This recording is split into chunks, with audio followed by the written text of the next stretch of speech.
Every story has an author. Every author has a story.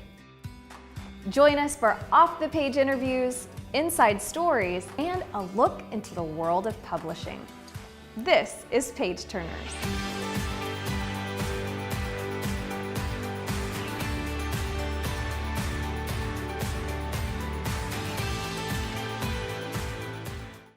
Welcome to Page Turners. I'm Hilary Kennedy, and today we are continuing our discussion with 19-year-old author Isabella Allen, and her new book, Through the Barbed Wire, is getting some great accolades.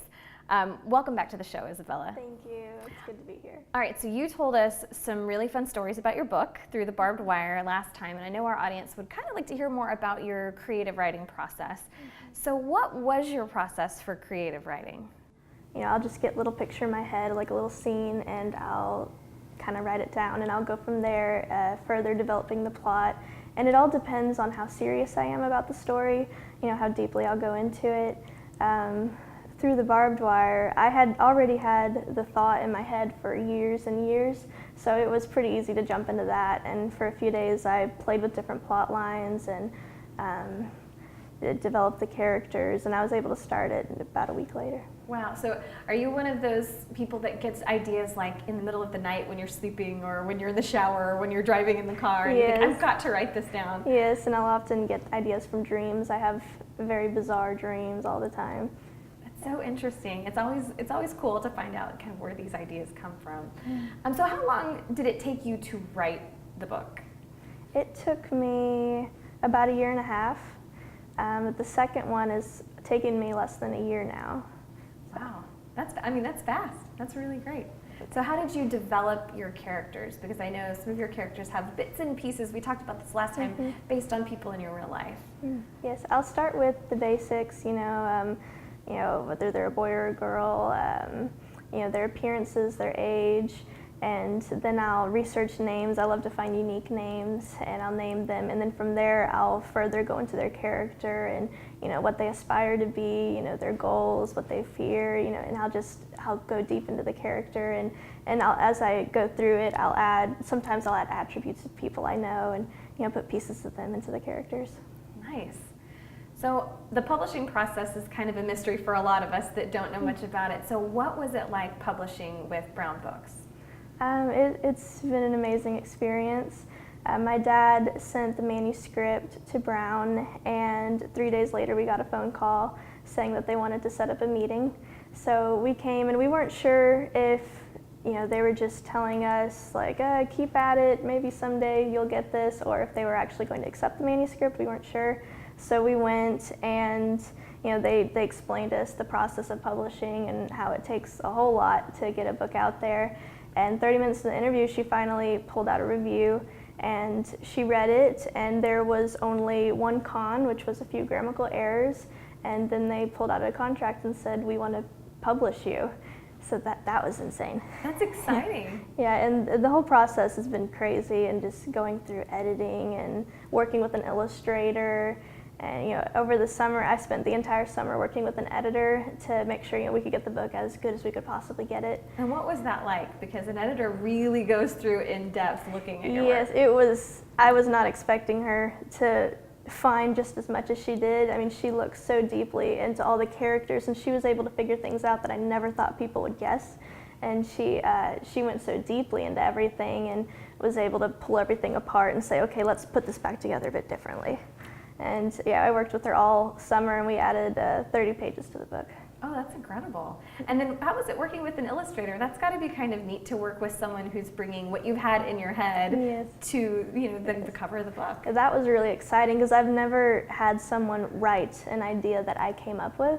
So that was really exciting for me to actually see, like, someone just drew a picture from something that I wrote. So that was really exciting working with her. So how has this process helped you grow, going through the writing and the publishing process? How's that kind of helped you grow as a person?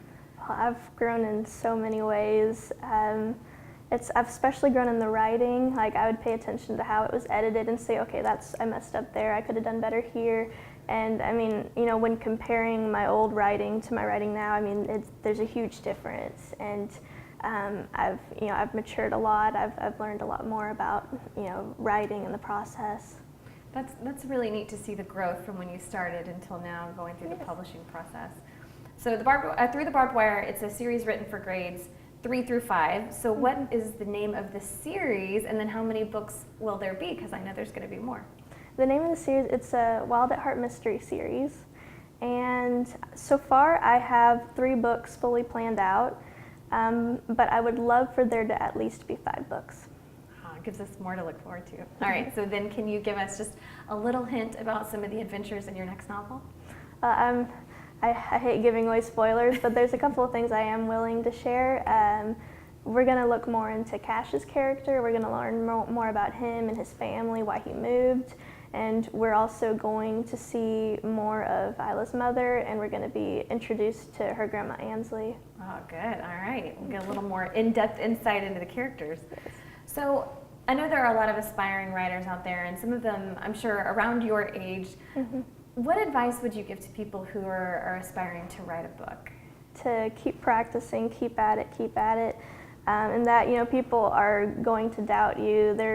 I had lots of people who I would say, "Hey, I'm writing a book," and they just kind of be like, "Oh, that's cute." Right, sure you are. Like, whatever, child. And so people didn't understand, but and there were periods of time where I did kind of give up, and I thought, okay, maybe I do need to pursue something more realistic.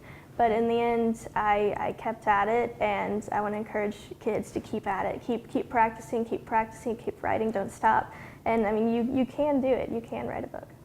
Well, and one of the great things, I thought this was really neat, you had your book launch at church. So what was that like? It was great. I'd been waiting a year to finally get to that point. I feel like, how I explained it to my little brother is, I feel like I've been skiing uphill for a long time, waiting to get to the top. And so that night I was finally at the summit, and it was amazing. It was everything I've been waiting for since I was 8 years old, and it was incredible. That's really neat to see all of your dreams come true, and also to have the support of friends and family and people at your church to come out and celebrate your victory. It was awesome. That's really cool. So since you had that at church, my next question would obviously be, is your faith a big part of your life? Yes, God is my life. He means everything to me. And I've seen him working through my life, and it's been insane. There were so many times where I thought, like, why? Like, this, things were just horrible, and I didn't see how any good could come from it. But in the end, things always worked out. And when I was 16, God brought some people into my life that really changed everything. And I was suddenly doing better than I'd been in a long time. And I decided that my ultimate goal in life would be, I want to be a light in a dark situation. And so I prayed and I asked God, can I please be a light in the dark? I want to help people. And I'm really hoping that through all this I can help people. Oh, that's so neat. Well, the book is definitely inspirational, not just for the people reading it, but for people who also have aspirations to be an author like you are. So I think that's really cool. All right, so when you're not writing, what do you like to do? What do you do for fun? Well, I have a horse named Strider who was rescued from a kill pen, and I love spending time with him and just loving on him and riding him, and he's amazing. He's like a little puppy. And I also enjoy sketching and painting, especially Disney characters, and I enjoy exploring all over the property and spending time with my friends. All right, so do you think maybe somewhere in the future there might be a series about Strider? Possibly, okay. Yeah. He's got enough personality for it. That would be amazing. Well, congratulations on your book, Isabella. Thank you. Really, really cool. Be sure to look for Through the Barbed Wire anywhere books are sold, and we hope that you join us again next time here at Page Turners.